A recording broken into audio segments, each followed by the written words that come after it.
Hello, mambo vipi wadau wafuatiliaji wote wa Bada Betting. Karibuni leo siku nyingine ya tarehe 22 mwezi Machi mwaka 2026. Na bila kupoteza muda leo nimewaletea mkeka wetu mwingine. Mkeka wa jana ulichana mechi mbili, lakini sio vibaya, leo nimejaribu kupunguza odds ili tupate possibility ya kushinda. Mechi ya kwanza ni Barcelona na Rayo Vallecano. Barcelona win mazima. Celta Vigo na Deportivo Alaves. Celta Vigo ashinda sare. Olympique Marseille yupo na Lille. Olympique Marseille ashinda sare. Mechi ya Arsenal na Manchester City over 2, kwa sababu naona ni mechi ya upinzani na ukizingatia ni mechi ya cup, kwa hiyo over 2.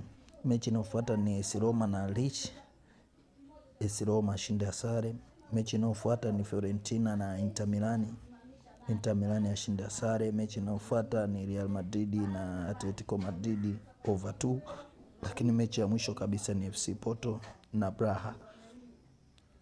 Hiyo tumetoa ashinda sare FC Porto. Tuendelee kusubscribe YouTube channel yetu kwa ajili ya mikeka mingi zaidi. Hizi ni odi 5 ambazo ziko perfect kabisa. Nimezipangilia perfect kabisa, kwa hiyo karibuni.